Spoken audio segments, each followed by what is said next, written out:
wishes, it's Melissa here from Vibrant Aesthetics checking in for week 2 for the open medical category.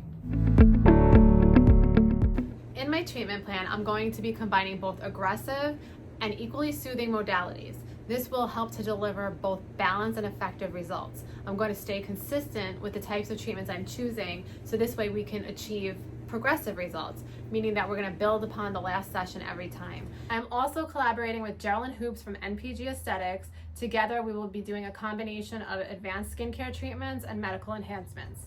Gerlyn will be assisting with Botox and dermal fillers to help restore some of the volume that Dawn has lost, while also softening some of her deeper expression lines. I'll be focusing on treating her skin to improve her tone and texture, fine lines and wrinkles, her pigmentation, while trying to also rebuild her collagen and elastin naturally and making sure her barrier is healthy. Over the next 8 weeks, I plan on doing at least 5 to 6 Factor 5 RDS peels. These peels contain TCA, kojic acid, and hydrogen peroxide. They mainly target stubborn pigmentation, fine lines and wrinkles, and they also refine the skin's texture. In addition to that, I would also like to do 2 ProCell microchanneling sessions on her. This is to help repair her skin, even out tone and texture. It helps with pigmentation, also helps to rebuild collagen and elastin.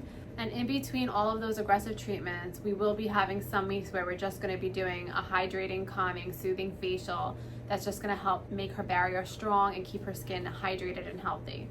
Her home care regimen primarily consists of Skin Better products, which I love because of their advanced ingredient technology.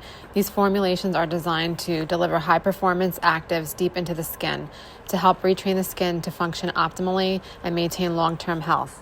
So that concludes week 2 for Dawn, and we will see you next week.